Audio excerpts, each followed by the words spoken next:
Kung 170 items, 4 na subtest, at 80% na passing rate ang kailangan mong tapusin sa loob lang ng 3 oras, paano ka dapat maghanda?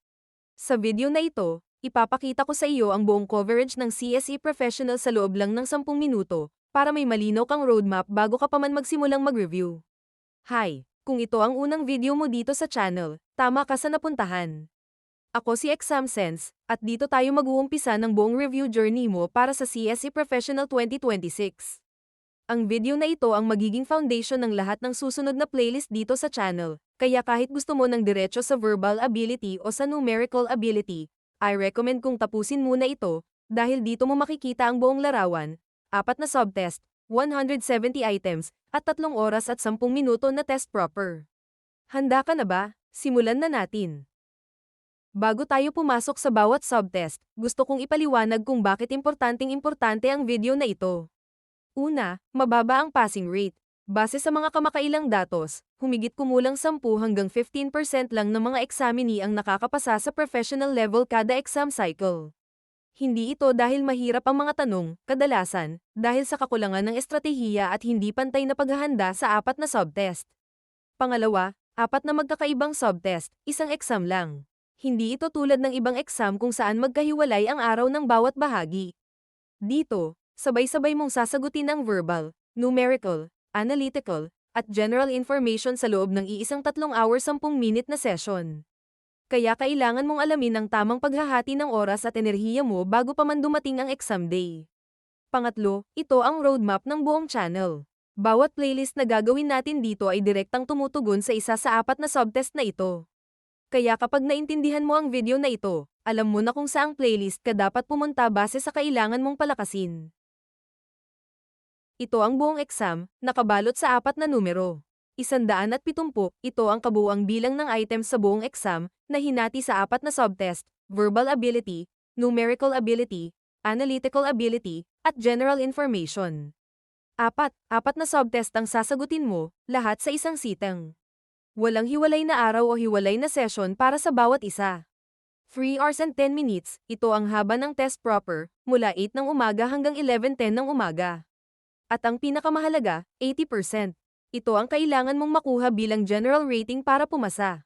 Hindi ito per subtest na score, kundi kabuuang rating batay sa performance mo sa lahat ng 4. Panoorin natin ngayon ang bawat subtest ng mas malapitan. Unang subtest, verbal ability, na may mga 50 items, ito ang pinakamalaking bahagi ng buong exam. Sakop nito ang 4 na bagay, grammar and correct usage, kabilang ang subject-verb agreement at parallel structure, dalawang paboritong, trap, ng CSC. Susunod, vocabulary, na may synonyms, antonyms, at idioms, parehong sa English at sa Filipino. Pangatlo, paragraph organization, kung saan bibigyan ka ng mga pangungusap na kailangan mong isaayos sa tamang pagkakasunod-sunod. At panghuli, reading comprehension, na may mga sipi sa parehong Filipino at English.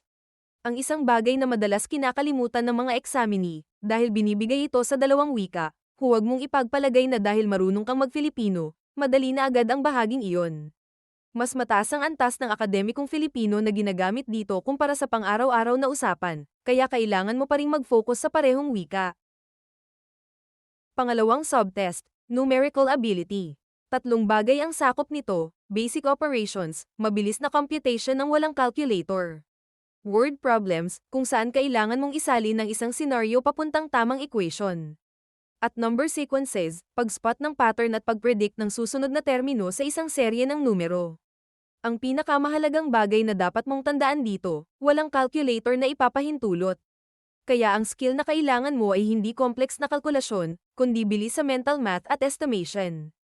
Kung mas nasanay ka sa mabilis na shortcut, mas maraming oras ka pang matitira para sa mas mahihirap na items. Pangatlong subtest, at ito ang tinatawag naming differentiator, analytical ability. Bakit differentiator? Dahil wala itong katapat sa sub-professional level examinee lang ang haharap dito. Sakop nito ang word association, kung saan kailangan mong kilalanin ang assumptions at conclusions sa loob ng isang pahayag. Susunod, logic, mga syllogism at if-then na pahayag. At panghuli, data interpretation, kung saan babasahin mo ang isang set ng datos at sasagutin ang mga tanong base rito. Dahil bago ito sa marami, lalo na kung galing kang sub-professional na review materials, o kung matagal ka nang hindi humaharap sa ganitong klaseng logic problems, ito rin ang subtest na madalas na under-prepare. Kaya bibigyan natin ito ng sarili niyang buong playlist dito sa channel. Panghuling subtest, General Information. 4 na bagay ang sakop dito. Una, ang Philippine Constitution, partikular na ang Bill of Rights at ang estruktura ng gobyerno. Pangalawa, Republic Act 6713, o ang Code of Conduct and Ethical Standards for Public Officials and Employees. Dito madalas tinatanong ang mga specific na detalye, tulad ng eksaktong bilang ng araw para maghain ng salin pagkatapos ng appointment. Pangatlo, Peace and Human Rights, mga konsepto at terminolohiya. At panghuli, Environment Management and Protection, mga batas at termino na dapat mong makilala. Ang katangian ng subtest na ito, puno ito ng specific na detalye, petsa, eksaktong bilang, definisyon. Hindi ito tungkol sa pag-unawa ng malawak na konsepto lang, kundi pagsasaulo ng mga tiyak na katotohanan. Kaya ang flashcard style na review ang pinaka-epektibong paraan para dito, at ganyan ang gagawin natin sa hiwalay na playlist. Ngayon, pag-usapan natin ang logistics ng araw ng exam mismo. Sasarado na ang gate ng testing center sa 7:30 ng umaga. Ibig sabihin, kung dumating ka pagkalipas nito, hindi ka napapasukin, kaya huwag umasang pwede kang malate kahit kaunti. Magsisimula ang test proper mismo sa 8 o'clock ng umaga, at matatapos sa 11:10 ng umaga, iyan ang 3 oras at 10 minuto na tinutukoy natin kanina. At isang mahalagang paalala, mayroon ding humigit kumulang 1 oras bago at pagkatapos ng test proper para sa mga pre- at post-examination na aktibidad. Tulad ng pag-verify ng identity at pag-sit sa iyong assigned na upuan. Kaya kung 8 o'clock ang simula ng exam, dapat nasa testing center ka na bago pa man mag 7:30, hindi sa eksaktong oras na iyon. Isa sa pinakamadalas na tanong sa akin, paano ba talaga kinukwenta ang passing rating? Ang general rating ay isang kabuoang score na batay sa performance mo sa lahat ng 4 na subtest. Hindi ito simpleng pag-average lang, dumadaan ito sa opisyal na proseso ng transmutation ng Civil Service Commission, na hindi formal na inilalathala ang eksaktong pagbibigay bigat sa bawat subtest. Ang mahalagang malaman, iisa lang ang kailangan mong score, 80% pataas sa general rating. Walang hiwalay na passing requirement bawat subtest, at walang partial pass o makeup exam para sa isang mahinang subtest. Ibig sabihin nito, kahit medyo mahina ka sa isang partikular na subtest, pwede mo pa ring maabot ang 80% kung malakas ka naman sa iba. Pero, at mahalaga itong tandaan, huwag mo ring pababayaan ng tuluyan ang kahit anong subtest, dahil hindi mo alam kung gaano kalaki ang epekto nito sa kabuuang rating mo. Ngayon na alam mo na ang buong structure ng exam, narito ang roadmap ng buong channel. May sariling playlist ang Verbal Ability Mastery, kung saan sasagutin natin ang grammar, vocabulary, at reading comprehension ng detalyado. May sariling playlist din ang Numerical Ability walang calculator, na puno ng mental math shortcuts.